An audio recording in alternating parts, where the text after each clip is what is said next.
Canadians are getting no perks from this government. In fact, after 8 years of Justin Trudeau, life costs more, work doesn't pay, housing costs have doubled, crime, chaos, drugs and disorder are common in our streets, and he divides to distract. Now 1 in 5 Canadians are skipping meals, and 1.5 million going to food banks every single month because food prices under Trudeau have increased so dramatically.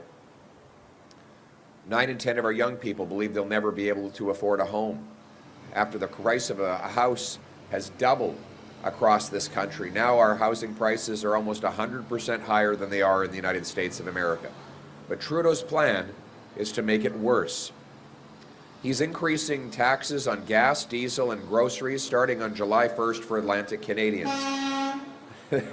Thank you. Thank you. We're holding a bit of a rally here. So these are all the hardworking people who are paying too much for gas already and don't want to pay Justin Trudeau's 61-cent a litre carbon tax. It'll start with approximately 14 cents a litre this summer, but over the years to come, Trudeau wants to jack it up 300% to 61 cents a litre. And wait till the winter comes. The new carbon tax, which takes effect this summer, will still be in place in the winter, making it hard for Atlantic Canadians, many of whom heat using oil to warm their homes. Seniors will be forced to choose between heating and eating.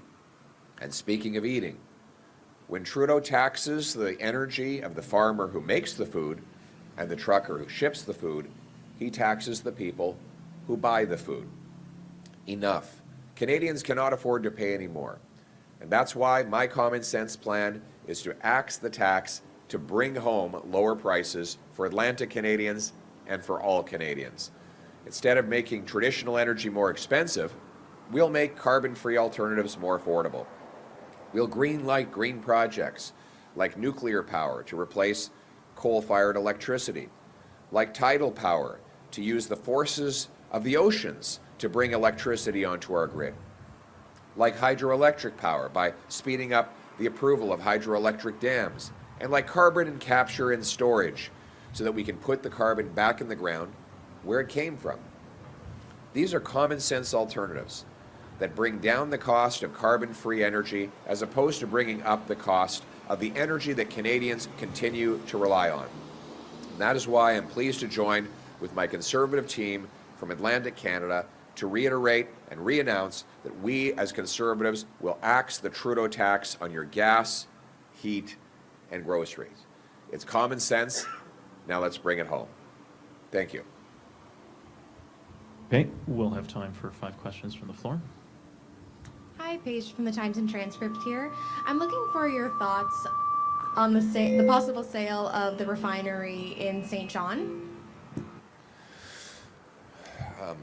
I'm very concerned about the reports that the St. John's refinery might be sold. This is the result of Justin Trudeau's taxes on energy that are making Canada's industry uncompetitive and driving production out of Canada to more polluting foreign jurisdictions. I worry that if the refinery is sold, that all of the corporate and business jobs that manage that asset will move down to the United States, and all of those paychecks and the spin-offs from them will leave with those jobs. That would be a major blow to St. John economy. It would also mean we wouldn't have local control over our energy future.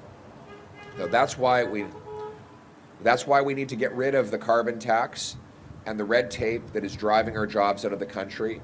We need to remove government gatekeepers to bring home our energy production and our energy supply chain. That means powerful paychecks for our people, and that's what a Poilierve-led government will deliver. Thank you. I have to hold it up.